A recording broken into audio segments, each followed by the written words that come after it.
തൃശ്ശൂർ പൂരത്തിൻ്റെ അന്ന് എന്താണ് സംഭവിച്ചത് എന്നുള്ളത് നിങ്ങളിൽ പല ആളുകളും ഇതിനോടകം തന്നെ അറിഞ്ഞിട്ടുണ്ടായിരിക്കും. അപ്പം ഞാൻ ഈ ഒരു വീഡിയോ ചെയ്യുന്നത് രണ്ട് ഉദ്ദേശത്തോടു കൂടിയാണ്. അതിലൊന്നാമത്തെ കാര്യം എന്താണെന്ന് സംഭവിച്ചത് എന്നുള്ളത് നിങ്ങളെ അറിയിക്കാനും, രണ്ടാമത്തെ കാര്യം എന്ന് വെച്ചാൽ തൃശ്ശൂർ പൂരം എന്ന് പറയുന്നത് മലയാളികൾക്ക് കുറച്ച് വൈകാരികത ഉണ്ടാക്കുന്ന ഒരു പരിപാടിയാണ്. അപ്പം ഇതിനെ ലക്ഷ്യം വെച്ചുകൊണ്ട് ഇതിൻ്റെ പിന്നിൽ കളിക്കുന്ന കുറച്ച് രാഷ്ട്രീയ കൈകളുണ്ട്. അതിലേക്ക് ദയവ് ചെയ്ത് നിങ്ങളെ നോർത്ത് ഇന്ത്യയിലെ പശുവിൻ്റെ വാല കടിച്ചിരിക്കുന്ന ചില മണ്ടന്മാരുടെ കൂട്ട് നിങ്ങൾ പോയി വീഴാതിരിക്കാൻ വേണ്ടിയിട്ടും കൂടിയാണ് ഞാൻ ഈ ഒരു വീഡിയോ ചെയ്തത്. ഓക്കെ, അപ്പം തൃശ്ശൂർ പൂരത്തിന് അന്ന് സംഭവിച്ചിട്ടുള്ള ഒരുപാട് പ്രശ്നങ്ങളുണ്ട്. അതിനകത്തിൽ ഒരു കാര്യമായിട്ട് പറയുന്നത് പോലീസുകാർ വെളുപ്പിനെ 3 മണിക്ക് നടത്തേണ്ടിയിരുന്ന വെടിക്കെട്ട് 3-4 മണിക്കൂറോളം വൈകിച്ചു. അതായത് നട്ടുച്ചയ്ക്ക് ടോർച്ച് അടിക്കുന്ന രീതിയിലേക്കുള്ള ഒരു പരിപാടിയാക്കി കളഞ്ഞു പോലീസുകാർ എന്നാണ് പലരും സംസാരിക്കുന്നത്. സോ എന്തായാലും അന്ന് സംഭവിച്ചിട്ടുള്ള ആ ഒരു കാര്യങ്ങളെ പറ്റിയിട്ട് ചെറിയൊരു ബൈറ്റ് ഞാൻ ഇവിടെ നിന്ന് പ്ലേ ചെയ്യാം. മേളപ്പെരുക്കത്തിന്റെ ആവേശവും കുടമാറ്റത്തിന്റെ വിസ്മയവും കണ്ട ശേഷം പൂരപ്രേമികൾ കാത്തിരിക്കുകയായിരുന്നു രാത്രി പൂരത്തിനായി. രാത്രി 11 മണിയോടെ മടത്തിൽ വരവ് ആരംഭിച്ചപ്പോൾ മുതൽ നിയന്ത്രണങ്ങൾ കടുത്തു.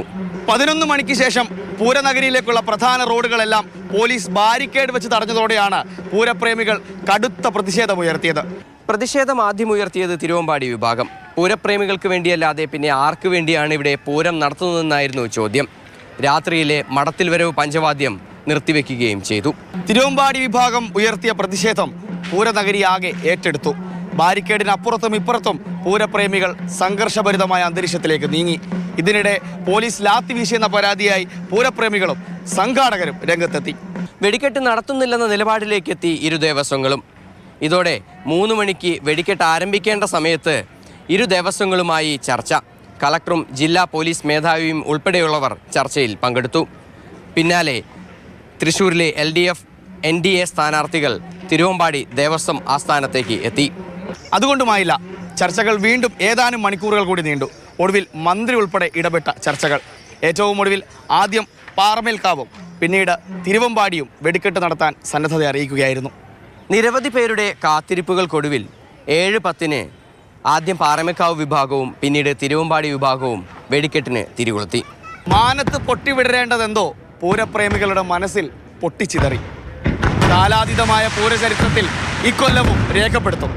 അത് നിരാശയുടെ അധ്യായമാകുമെന്ന് മാത്രം. സോ ഇതാണ് ചുരുക്കത്തിൽ അന്നത്തെ ദിവസം അവിടെ സംഭവിച്ചിട്ടുള്ളത്. ആൻഡ് ഇതിനെല്ലാം വഴിവെച്ചിട്ടുള്ളത് അൻകിറ്റ് എന്ന് പറയുന്ന ഒരു പോലീസ് കമ്മീഷണറാണ്. ആൻഡ് ഈ ഒരു പോലീസ് കമ്മീഷണറിന്റെ ഭാഗത്തു നിന്നുണ്ടായിട്ടുള്ള വീഴ്ചകളാണ് ഇത്രയും വലിയൊരു പ്രശ്നത്തിലേക്ക് കൊണ്ടെത്തിച്ചിട്ടുള്ളത്. സത്യം പറഞ്ഞാൽ തൃശ്ശൂർ പൂരത്തിന്റെ ഏറ്റവും വലിയ ഹൈലൈറ്റ് എന്ന് വെച്ച് കഴിഞ്ഞാൽ പൂരത്തിന്റെ വെടിക്കെട്ട് തന്നെയാണ്. പക്ഷേ 2024 തൃശ്ശൂർ പൂരത്തിന്റെ ഏറ്റവും വലിയ ഹൈലൈറ്റ് എന്ന് വെച്ച് കഴിഞ്ഞാൽ പോലീസുകാരുടെ ഒരു അഴിഞ്ഞാട്ടം തന്നെയായിരുന്നു. കാര്യം ഇനിയും കുറച്ച് കാര്യങ്ങളുണ്ട്, ഞാൻ അതോടെ പ്ലേ ചെയ്യാം. അവിടുത്തെ ഒരു പോലീസ് കമ്മീഷണർ, അയാളുടെ പേര് അങ്കിത് അശോക് എന്നാണ്. വളരെ എറോഗൻ്റ് ആയിട്ടുള്ള ഒരു പോലീസ് ഓഫീസറാണ് അദ്ദേഹം. ആദ്യം അവിടെ വന്നത് ഞങ്ങളൊക്കെ വളരെ നേരത്തെ തന്നെ 9:45 തന്നെ മഠത്തിലെ വരവിൻ്റെ അടുത്ത് 11:30 മഠത്തിലെ വരവ് തുടങ്ങുക. അദ്ദേഹം കുറേ കാര്യങ്ങൾ മിസ്മാനേജ് ചെയ്തു. പിന്നെ അതിൻ്റെ ദേഷ്യമായി ബാക്കിയുള്ള എല്ലാവരോടും. ഞാൻ അദ്ദേഹത്തോട് വളരെ മാന്യമായിട്ടും വളരെ സൗമ്യമായും എൻ്റെ പേര് പറഞ്ഞുകൊണ്ട് തന്നെ പറഞ്ഞു, ഇത് എത്രയോ കാലമായി നടക്കുന്ന കാര്യമാണ്, ഇങ്ങനെ നിങ്ങൾ വടം കെട്ടരുത്. മഠത്തിലെ വരവിന് ഇതുപോലെ ഇത്ര അകലെ വടം കെട്ടിക്കഴിഞ്ഞാൽ ബുദ്ധിമുട്ടുണ്ടാവും. ഇത് അപ്പം നമ്മളോടൊക്കെ പ്രതികരിക്കുന്നത് എന്തോ ഒരു ദേഷ്യം തീർക്കുന്ന പോലെയാണ്. അപ്പോൾ അവിടെ ഒരു പ്രധാനപ്പെട്ട ഒരു പൂരപ്രേമിയും അവിടുത്തെ സംഘാടകരിൽ ഒരാളുമായിട്ടൊരാൾ പറഞ്ഞു, സാറേ എനിക്ക് പാസ് ഉണ്ട് എന്ന് പറഞ്ഞപ്പോൾ ഈ അങ്കിത് അശോക് പറയുകയാണ്, ഇത് 16,000 പാസ് കൊടുത്തിട്ടുണ്ടോ എന്ന് പറഞ്ഞാൽ താൻ 16,000ാമത്തെ ആളാണ്, താൻ പോകുന്നതാണ് ഈ പറഞ്ഞതിൻ്റെ മലയാളം. ഇതൊന്നൊരു പൂരത്തിൻ്റെ ആ ആനന്ദകരമായ സന്ദർഭത്തിൽ ഉപയോഗിക്കേണ്ട രീതിയല്ല.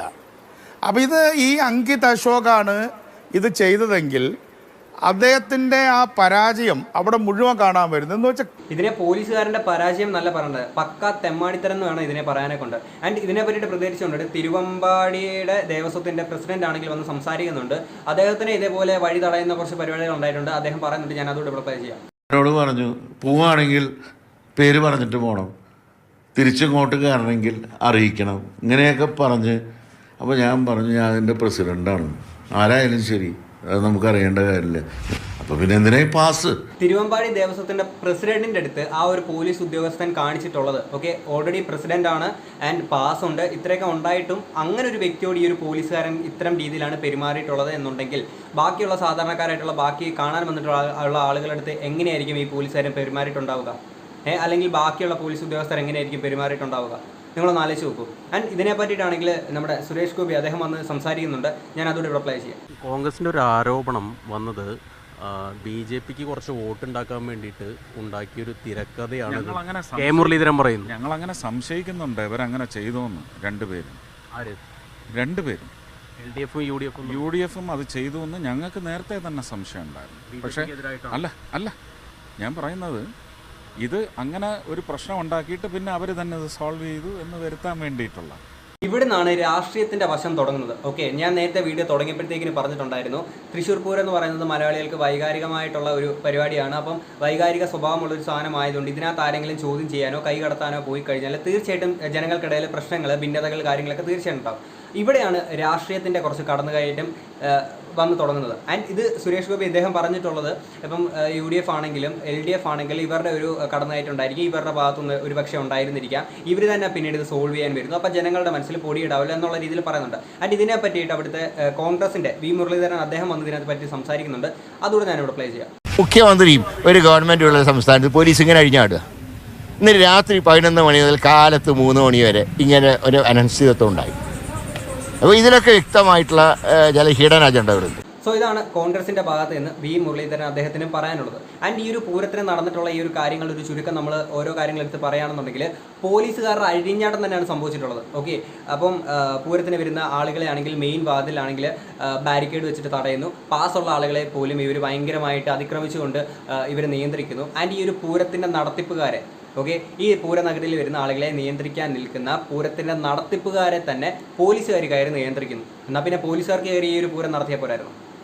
ഈ പോലീസുകാരൻ, ഈ ഒരു പോലീസ് ഉദ്യോഗസ്ഥനെ വീട്ടിൽ ഭാര്യയായിട്ട് പിണങ്ങി വഴക്കിട്ടതിൻ്റെ പേരിലുള്ള ആ ഒരു ദേഷ്യമാണ് ഇവിടെ വന്ന് തീർത്തിട്ടുള്ളത്. അപ്പം ഇത്രയും നമ്മൾ നേരത്തെ പറഞ്ഞ പോലെ തന്നെ പോലീസുകാർ ഒരു അഴിഞ്ഞാട്ടം തന്നെയാണ് ഇവിടെ സംഭവിച്ചിട്ടുള്ളത്. ഇനി ആ വീഡിയോയുടെ തുടക്കത്തിൽ പറഞ്ഞ പോലെയുള്ള രാഷ്ട്രീയത്തിൻ്റെ വശം എന്താണെന്ന് ഇതിനകത്തിൽ നമുക്ക് നോക്കാം. എന്താണെന്ന് വെച്ചാൽ നമ്മുടെ ഈ ഒരു പോലീസ് സേനയൊക്കെ നിയന്ത്രിക്കുന്ന ആരാണ്?